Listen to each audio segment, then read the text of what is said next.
Hi friends, అందరికీ happy Deepavali. నిన్న night Deepavali special Bigg Boss చూడడం జరిగింది. స్పెషల్ అన్న మాటకి నిజంగా స్పెషల్గానే ఉందండి. అసలు స్టేజ్ కానీ, నాగార్జున గారి లుక్ కానీ, ఆయన గ్రేస్ కానీ ఎక్స్ట్రాడినరీ. ఇంకా అసలు స్పెషల్ అంటే స్పెషల్, అంత అంత బ్రైట్గా, అంత కలర్ఫుల్గా ఉంది ప్రతిదీ కూడా. ఇంకా మన కంటెస్టెంట్లు అంటారా, కంటెస్టెంట్ల గురించి చెప్పాలంటే అసలు మనం చెప్పక్కర్లేదు. సింగర్ సందీప్ వచ్చాడు అనమాట. సింగర్ సందీప్ వచ్చేసి ఒక్కొక్కళ్ళ గురించి ఒక పాట పాడాడు. అంటే పాట అంటే ఇప్పుడు సినిమా పాటలు ఉంటాయి కదా, సినిమా పాటలకి ప్యారడీగా ఒక్కొక్కళ్ళ గురించి పాడుకుంటూ వచ్చాడు. అస్సలు ఆ సాంగ్స్కి ఒక్కోళ్ళు అయితే అసలు ఫుల్ పూనకాలు అనమాట. అసలు బిగ్ బాస్ హౌస్ అంతా పూనకాలు అనమాట సందీప్ సాంగ్స్కి. ఇంకా నెక్స్ట్ వచ్చింది అప్సరాని ఒక ఈ మెడ్లీ చేసింది.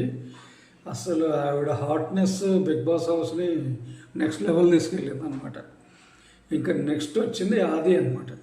ఆది వచ్చాడు, వరుస పంచులు, అసలు తుఫాను. ఇంకా నిజంగా చెప్తే మతాబులు, క్రాకర్లు అన్నీ మూట కట్టేసుకొని పంచుల రూపంలో ఇసిరేసాడు హౌస్ అంతా. ఒక్కొక్క కంటెస్టెంట్ గురించి ఆది చెప్పిన డైలాగులు కానీ, జోకులు కానీ, పంచులు కానీ చూడాల్సిందే. ఇంకా అస్సలు ఎక్స్ట్రాడినరీ అనమాట.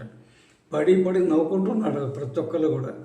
ఇంకా నాగార్జున గారు అయితే ఆది వచ్చినప్పుడు బయటికి వెళ్ళారు. అంటే స్టేజ్ ఇది ఆదికి వదిలేసి వెళ్ళారు. నెక్స్ట్ నాగార్జున గారు వచ్చి ఒకే డైలాగ్ అన్నారు, ఏంటి అది దీపావళి మొదలుపెట్టి సంక్రాంతి వరకు చెప్తావా ఏంటి అందరి గురించి. ఇంతకీ చెప్పొచ్చేది ఏంటంటే అది పెదరాడి గెటప్లో వచ్చాడు అనమాట. పెదరాడి గెటప్లో వచ్చి చించేశాడు, మామూలుగా చించలేదు.